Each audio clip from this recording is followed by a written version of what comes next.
All right, let's jump right into it. Effective Christianity. Christianity is what we're here for. That's why we're here tonight. We want to be better Christians. We want to know more about God's Word. We want to draw closer to Him every opportunity and in every way that we can. And that's an exciting thing. And so we want to continue a series that is designed to hopefully encourage just that, to be effective in our... Can y'all hear me all right in the back? Maybe? Testing. Can y'all hear me in the back? Not as good as I was a few minutes ago. Uh-oh, did it cut off? Testing. What's working? Testing. 1, 2, 3, effective Christianity. I'm not very creative when it comes. Testing. Is that any better? Any louder? There we go. That was getting a little better. Sometimes you get it so loud it becomes unclear, but it sounds pretty. Is it clear back there? All right, good deal. It is no good if you can't hear it, so good deal. So, effective Christianity, that is the series we're talking about. And so tonight, we want to take it to the next step, our next lesson, effective standards. I've entitled this lesson, Effective Standards. It's going in and out, isn't it? That's what's happening, I think. Effective standards. What do you think of when you think of a standard?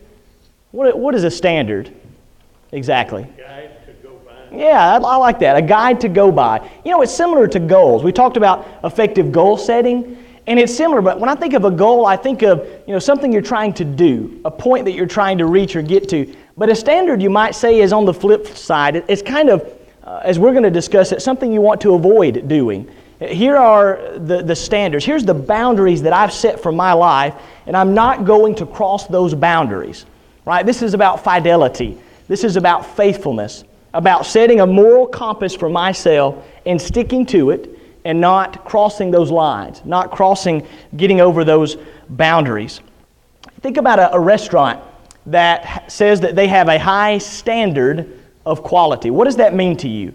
If a restaurant says they have a high standard for quality, what are they saying? Don't have roaches in the kitchen. They don't have roaches in the kitchen. That's right. I like that. That's almost a good illustration, right? Don't have roaches in the kitchen. It means that there is a level at which the service will not go below. Exactly. It'll be there. You can always count on it, and you don't have to worry about it. That's right. There's a level. That's exactly right. There is a level, there's a line, and they won't go under that line. Here's the quality that I'm always going to give you when you enter this restaurant, right? We're not a restaurant, but you get the idea. We have a standard. Here is the quality Christian that I'm going to be, and I'm not willing to allow Satan to convince me, to tempt me, to go under that line in any way, shape, form, or fashion. That's the idea. Colossians 3 and verse 24. I love this passage. Colossians 3 and verse 24. Somebody, and I'll turn to it as well. Somebody read it for us when you get there. Knowing that of the Lord, you shall receive the reward of the inheritance, for ye serve the Lord Christ. That's it. The end of that verse there. Because ye serve who? The Lord. The Lord Christ. You think about fidelity and faithfulness. Maybe you think about a spouse.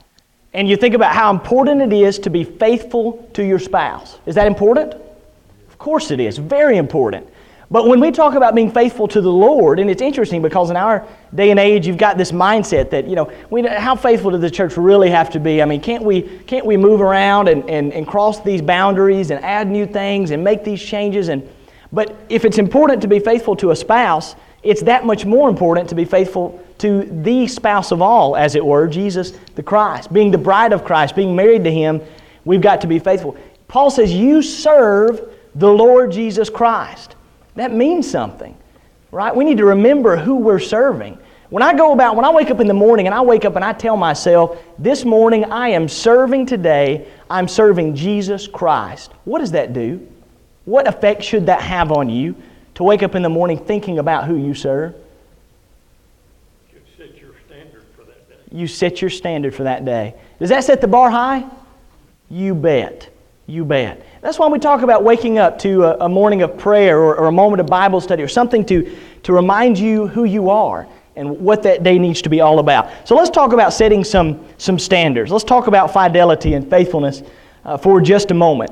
In today's society, would you say, let's say here's option A. Option A, you have the opportunity to have a life that always stays the same. Nothing changes, nothing new under the sun. It's the same day every day. The technology you use is always going to be the same. The food you eat every day is going to be the same. The people you talk to every day is going to be the same. That's option one.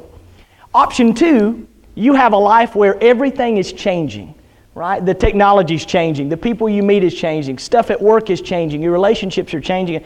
Which one is the more exciting thing to take? Which would you choose? Which would the world choose? A or B? B. They're going to choose B, right? That's the world we live in, right? I remember in preaching school, I read a book. I was assigned a book called Preaching to Programmed People. And basically it was about not being a monotone preacher. Basically, you got to have energy and those kinds of things. And as I was reading that book, it made the point that we live in a society that is media-driven. And when you're watching a television show, it is constantly what? Is it ever the same? It's constantly changing. The scenes, have you ever just kind of watched the camera action in a show or a film or something? It's incredible. The camera just, if you watch a fight or something, the camera's going everywhere, constantly changing. That's the kind of society that we live in, and that's what people love. And so when you set a standard, do standards change? Should standards change? Let me ask that. As a Christian standard, those standards are not going to change because this objective standard doesn't change. So is that an exciting life for people in the world? Do they want a life that has no change? No. And it's not appreciated. It's not appreciated when there is no change. It goes unnoticed. It's like you're in a rut and it's not as exciting. And it can be so tempting to choose change than to choose the objective standard. Sorry, I heard a weird noise there. Let's keep going with this thought. 1 Corinthians 14 and verse 2, a couple of passages. 1 Corinthians 4, did I say 14? Chapter 4, that's what I meant to say. Chapter 4 and verse 2. Very simple passage. Somebody read that one for us. That's willing.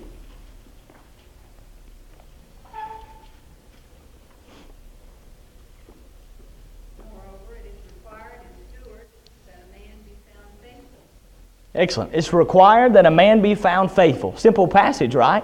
Now I want you to hold that thought, that passage, and go to Jeremiah with me. We're going to be in Jeremiah for just a moment. Jeremiah chapter 5.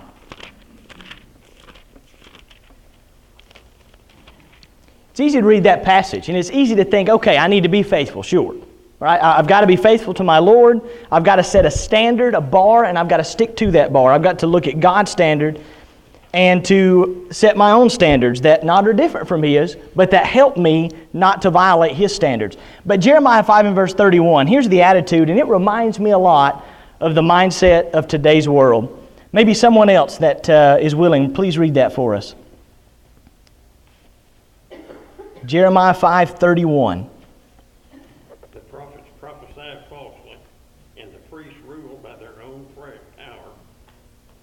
People love to have it so, but what will you do in the end?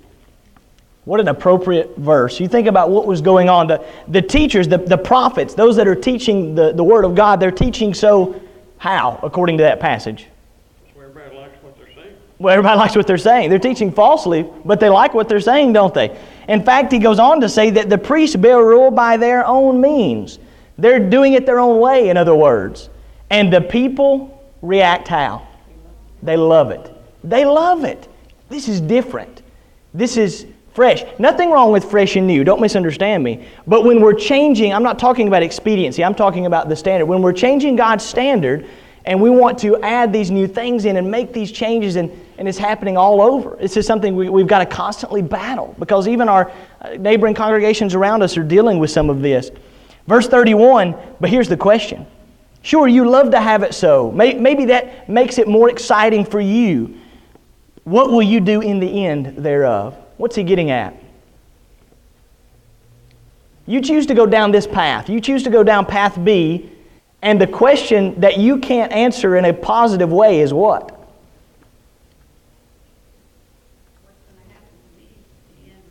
That's it. That's it. What's going to happen in the end? Oh, this isn't exciting. I want to choose this life. This is what I want. But what's going to happen in the end when you stand before God and He asks, have you been found faithful? Right? Have you been found faithful? The answer is going to be no, because I've not set a standard that you would have had me to set. I decided to widen your boundaries, God, and I decided to add my own types of logic, my own types of activities in. Look at the very next chapter in Jeremiah, verse 14. It's incredible as you read through the Old Testament how similar a lot of the situations are in today's world. Nothing new under the sun, Solomon would say. Verse 14 of Jeremiah 6. They have healed also the hurt of the daughter of my people slightly, saying, peace, peace, when there is no peace. True or false, in today's society, there are folks who are being comforted in their sin every day. Sure. It sure is. How many, we could go around the room and each of you could name folks that you know of, friends or family members, that are living in sin, and there are other maybe friends or family members, maybe they're not, but other folks who are telling them, it's okay. God wants you to be happy. You should be at peace with this decision. But God would say there is no what? There is no peace. People are being deceived by Satan into thinking that this is okay. You can be at peace about this and have a life of contentment and joy. But in the end, again, it's not going to be a pretty sight. Here's the key word that really comes into this. And I think to make this practical, I don't think the congregation here at Oceanside, we're not headed down. We've got an eldership that would not allow this to happen. But maybe as individuals, we might be tempted at times to do this, and that is to compromise. Maybe you're not going to fall off the deep, but you might compromise. Let me give you an example, and I hope I don't open up a can of worms here, but something to think about. We were talking a while back, a couple Sunday nights ago, about worship. And what is and what isn't worship, and how the rules of worship apply when I am participating in those acts of worship. If I'm doing a youth devotional, for example, I'm not going to let one of the teen girls lead a song. That violates God's principles. Those principles still apply, those rules still apply. But what about this? I don't think that would happen here at Oceanside, but what about maybe when you're in your car, you're driving down the road and you decided to turn on Casting Crowns, and you decided to sing some religious, spiritual songs. Again, this is a group, if you don't know who that is, Casting Crowns is a Christian group that sings worship songs with instruments. It's very, very popular. You can buy their CDs and records. And let's say you're driving down the road and you're listening to that and you're singing along with that, and you might not even think about what's going on. Right? What you're listening to is people who are worshiping God in vain, and you want to sing along with that. And I'd never bring that into the worship service, but what about in my car when I'm driving down the road? What about at my wedding? What about the stuff that might go on at the wedding, which is a time where God is there and we're joining together? What about at a funeral? Right? There are ways in which we might just say, you know what, I'm going to compromise here, but normally I wouldn't. Some of you, I can see some of your faces. You're like, what is he talking about? Give me some feedback here. I don't like these faces I'm getting. Stan, am I making any sense? That type of gospel music you're talking about. Yes. Quartet music, like the Stamp Quartet, Chuck Wagon Gang, and all of that. Yes. That is some of the most entertaining Sure. there is. However, when I'm listening to it, I'm not worshiping. I'm using it as entertainment. They're putting on a show. Yep. And I love that kind of music. Now, I'm not familiar with Chuck Wagon or Stamper. Is that Christian? Is that like a... Yeah, Blackwood Brothers, J.D. Sumner. Is that Christian music? Well, it's gospel music, like country gospel. Okay. It's gospel music, and it's entertainment is all it is. It's not in a worship service. And I'm not worshiping God when I'm listening to it, but I love to hear it because it's got good stories with those songs. It does, and I'll tell you this: a lot of when you think about what's on the radio, a lot of what they're saying is a lot better than what you hear on the radio. There's some truth to it. Glenn? Now, some folks who are as old as me and older know Tennessee Ernie Ford. Right. And I confess, I listen to Tennessee Ernie Ford even now in its religious music. You know, there's a song, "Oh Mary, don't you weep, don't you mourn." Mary hears it all the time. Like, you know, Pharaoh's army got drowned. You know, I listen to it. I'm not worshiping when I'm listening to it, but you know, I like the beat. I mean, you know. Let me give you some examples. Am I wrong by doing that? And I'm being real serious. I'm not. Yeah. Let me. Now I'm talking about. Now I mentioned you're singing along with the song. Let me give you a couple of examples. One, for example, number one, true story. A person that was a Christian was in his car driving down the road. He had. And I mentioned Casting Crowns because I had an experience with that particular CD. Was in his vehicle, and they were singing the Christian songs, and it was playing. And a friend got in and said, "Aren't you associated with the Churches of Christ?" And he said, "Yeah." And he said, "You don't use instruments in music, do you?" And he said, "Well, no." And he said, "But that's worship music with instrumental music. Why are you listening to that?" And so even though he might have had some argument there that he could make, there was a discrepancy in the fact that he's teaching that I'm not going to participate in that, but I'm going to be entertained by someone else. Because these folks, like Casting Crowns, now I don't know about some of the groups you're mentioning, but like Casting Crowns, these are songs of worship.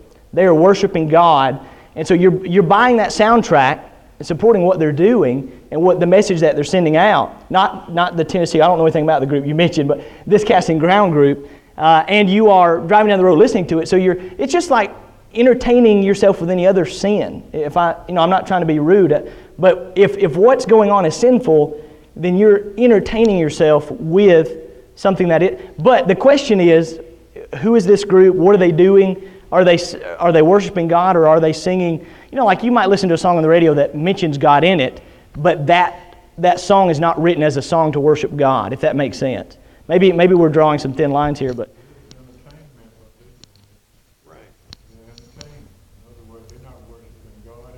Right. right, and we know that. We know that, yeah. And they're not. You're right. It's vain worship. You know, as I understood you in your sermon on worship, I believe you said that if you sing by yourself a worship song with music, that is sin. I believe that's what you said in your sermon.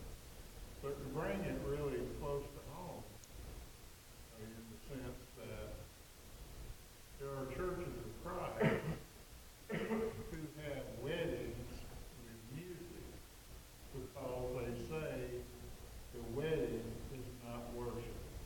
Right. Yeah. And So now, I know that the elders of each congregation make that decision. I'm not saying they can make that decision, whether it's doctrine or not. mhm. But most congregations I know of, they have weddings with music, with the elders' permission. Yeah. And according to your, which I believe when you said it, I think it's probably true, that if you do have worship songs with music, it's sin, according to Scripture. Right. Yeah, if you take something, I guess we could, which this is getting a little off subject, maybe I shouldn't have even mentioned, but you take something that is holy and that is sacred and it's used for a purpose in our worship service, and then you turn it into something that's common, something that's becoming entertaining. And I guess I don't want you to think I'm here to tell you that if you listen to Christian music going down the road that you're going to be lost eternally. And I'm not preaching that, but I'm also saying I don't know that would be the wisest thing for a Christian to do either. To drive down the road listening to Casting Crowns, and again, you got that person that gets in the car, and how are you gonna explain that to them? And why would you listen? To maybe because the words are good, but I don't know. What do you, Yeah, well, what do you think? I think this is I'll say this entire area where we are now is complicated and it's nuanced. You know, because for example, I think part of the problem that we automatically introduce sometimes into our lives is what is it how do we label things? When I look in the New Testament, I don't see any reference to Christian music. Mm-hmm. I hear that they sing, I hear that they, all of the things, but I don't hear any description of music.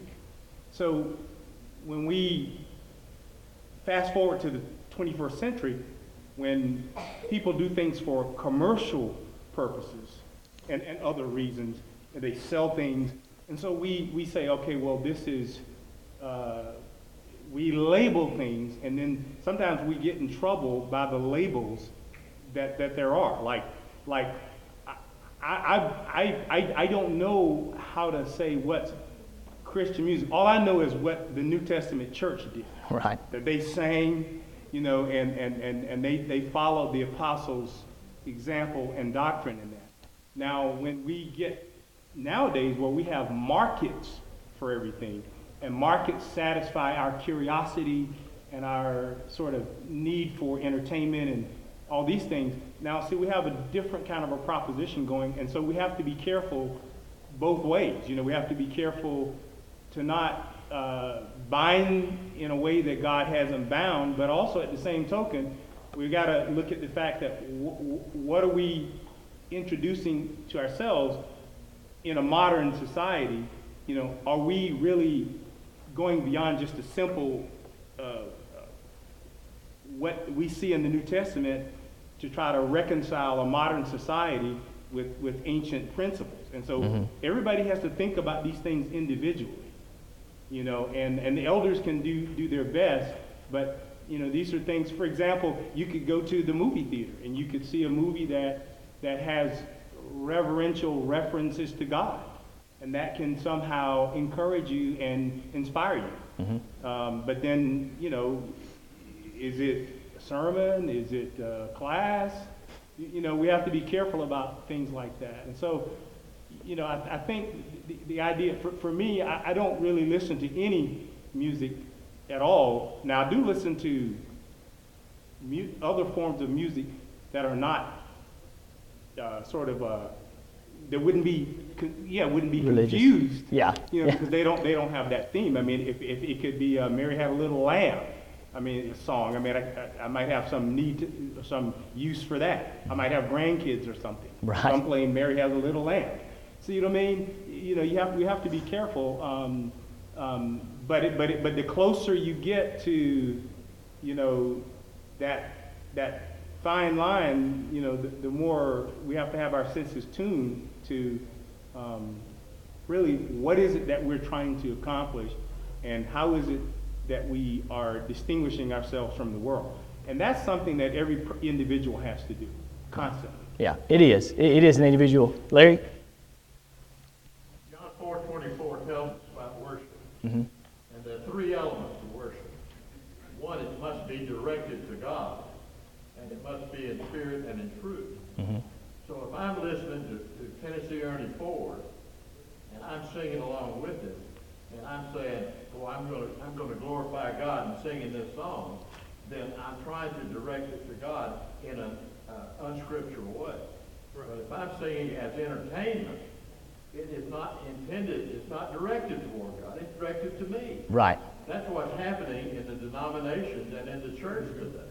Right. People say, I like organ music, or I like band music, and so I want it in my worship service. Yep. That's entertainment. That's not worship. Yeah, absolutely. But and the other thing, you cannot worship God by accident. Right. No, that's right. I had a friend tell me one time that I was out mowing my yard and I was whistling, "How Great Thou Art." Was that worship? No, that wasn't worship. Yeah. He wasn't even thinking about that. Right. That was just a familiar hymn and a melody, that he liked. Yeah. Yeah, absolutely. I agree with everything Larry said, but the caveat to it is something you said earlier. We know this, but the world doesn't know it. They don't know when they have whatever that group you said. Yeah, casting crowns. They don't really know what worship is, and so they say these are songs of praise and worship. See what I mean? So it's like the example when you say when you got in the car, or what the situation in the car, and then you remember the Church of Christ, and and then this whole confusion. So what I'm saying is that what Larry says is true, but we also have to realize that the world is very confused about not only what worship is to God, but everything else about God's word. So it would behoove us to keep that in our mind at all time as we make our judgments. Yeah, absolutely. As we go through. Yeah, I think so too. Go ahead, Larry. That appearance thing Yeah. would certainly be applicable in the church. Right. And if our neighbors see us moving a piano in for a wedding, Right. the question would undoubtedly come up, well, don't y'all people, you don't use instruments, why are you bringing a piano in the church building? Yeah. The appearance of evil. But to say, well, are you driving in your car and say, you Church of Christ people don't worship with music, we're driving on our way to wherever. It's not a worship service. Right. Yeah, and I don't want you to think, again, I was talking about, and I mentioned, you're singing along with it, and I'll tell you, sometimes I speak in third person or whatever, but, I was that guy in the car that had that CD, and ever since that happened, it's kind of put a bad taste in my mouth about it. When that young man was in college, and it's feel-good music, and it's really good, but we debated about that, and it just really had a negative turn, and so it was kind of just one of those things where, again, I feel like the wise thing, it's kind of like clapping at a baptism. You're not going to tell somebody they're lost for that. It's just not wise to do it. It's just not, in my humble opinion, I feel like expediency, I just don't think it's the wisest thing to do is to listen to others who are worshiping in vain, if that makes sense. That's all I was getting at. But we got several hands, and this is my fault. I apologize. Miss Jane? Well, it's sort of like that meat to idol thing. It is. We know it doesn't mean anything. Exactly. Somebody burns meat to an idol, but if it's going to upset a friend, I'm not going to eat it in front of that friend. Right. So if you're at home listening to Tennessee Ernie Ford, keep going, man. But if you invite people in your home, or you have people in your car, and something like that comes up, number one, it's a great conversation piece because I can say to them, this is entertainment in my car. Let me explain to you why we don't do it in the worship service. But it's uplifting, and we can sing this, but we're not worshiping. So it's a good way to explain that to someone if you like to listen to that kind of music in the car. And if you're listening to it privately and you're not worshiping, I don't view that as sin. I'm not sure you can put that as sin. Right, and I agree with that. But if Yeah. it's going to affect somebody negatively, then just like anything else you do or say, you need to consider the company you're in. Yeah, absolutely. A lot of good points. Miss Renee, and then we'll keep going. We got several. I hope I'm going in the right order here.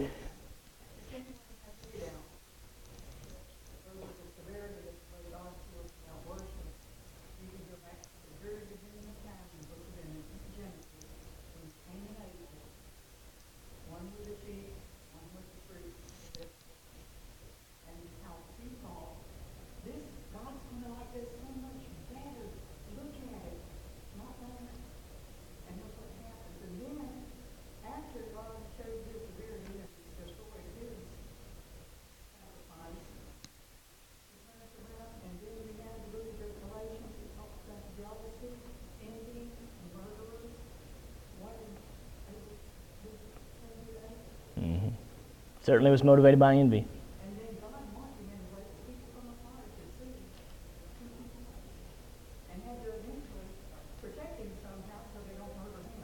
Yeah, and we're absolutely on the same page with the worship for sure. Absolutely, that he's very serious about that worship. Nadab and Abihu, lots of examples, and Cain and Abel's.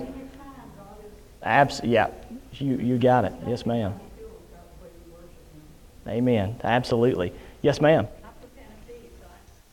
So many, there's even people out there who get together on a certain day at parties to bring their instruments, to play gospel music, and get together and eating music.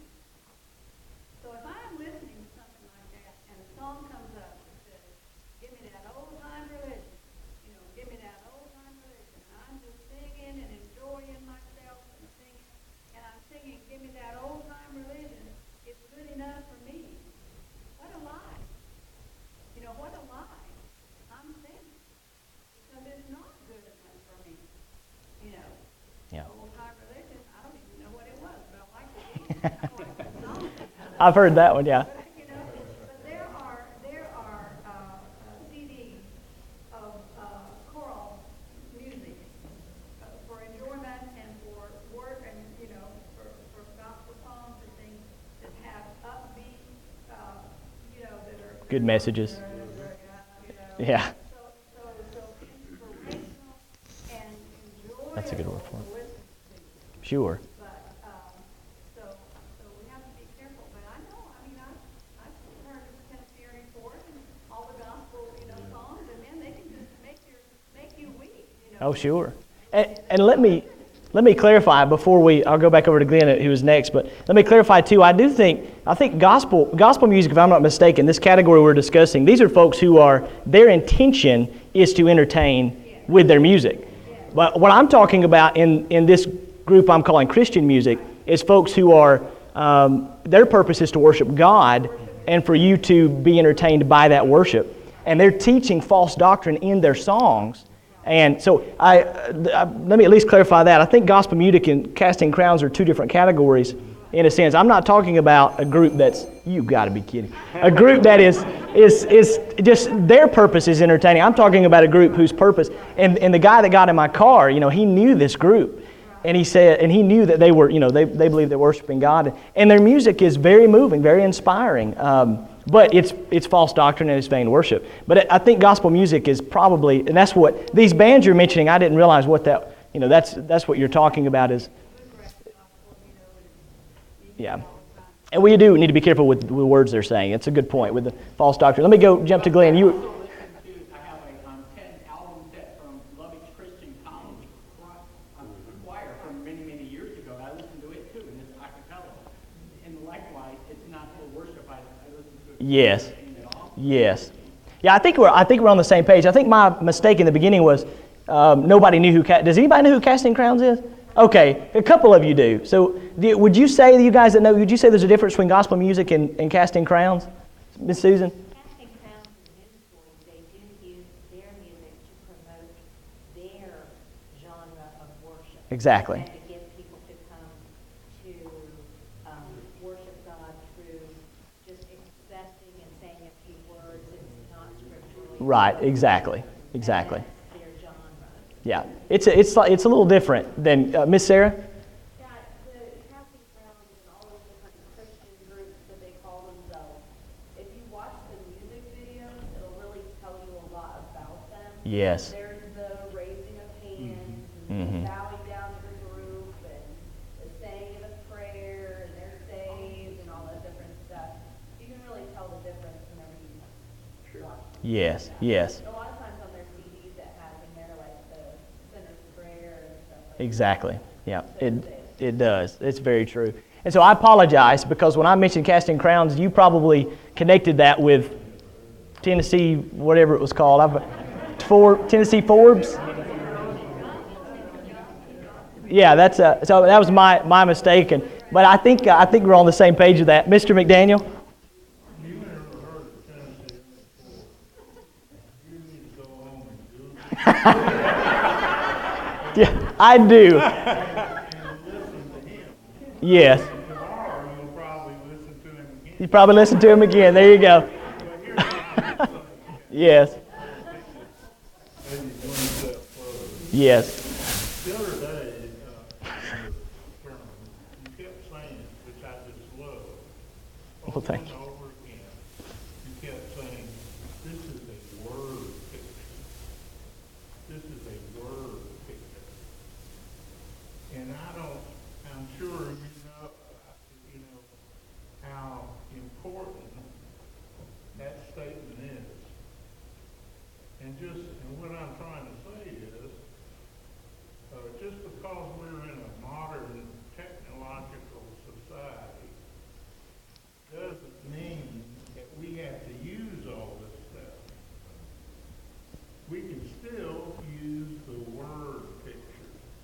Yep. So to have a movie in a classroom in Sunday school is, I don't believe it's God's intention. It may be totally nice, it may be totally scriptural, but I believe that the word picture is what he wants.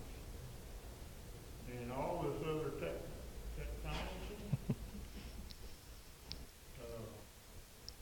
I don't know. Yep. I see what you're saying. We'll have further discussion on this on the I'll just let her handle that then. We'll just leave it at that. But I will go home and listen to Tennessee. Miss Debbie, I did not see you with your. Go ahead. You sure? You might forget and then.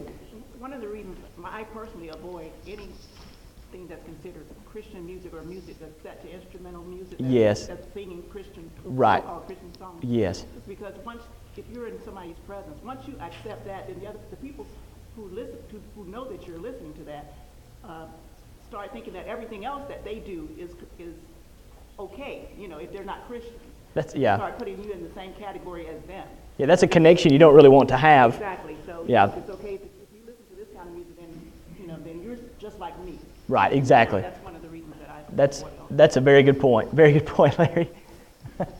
Just because the song has God's name in it, Right. does not make it worship. Right. Amen. We have, and I think it's in our hymn book, God Bless America, or America the Beautiful. Right. And it says, God shared his grace on thee. That's not a hymn in glorifying God. That's a patriotic song glorifying America. Yes. We don't sing that song here. Yes. And that. Just go ahead. because you got a religious word Right. set to music doesn't make it worship. Yeah, absolutely. I agree. And that's sounds like that would be like gospel music would be what we're talking about there. But what I'm talking about is you can basically take a denominational worship service and put it in your car and listen to it. There's a difference between those two. That's what Casting Crowns is doing. And I'm so sorry for that confusion. I should have explained at the beginning what type of music they were doing and what their intentions were before I just said don't put that in your car and started this whole discussion. Jiki, and then we better quit. Wait, what? 16 tons? Oh no, I have not. I will go home and I will listen to Tennessee Ernie Ford. F-O-R-D? Okay. I drive a Ford, so I can remember that. I will listen to that and I will understand that. So we both have something. And don't go listen to Casting Crown, but I'll go home and listen to Tennessee Ernie Ford. I appreciate the good discussion and. We didn't get anywhere, but with this anyways, but we had good discussion as always. Thank you.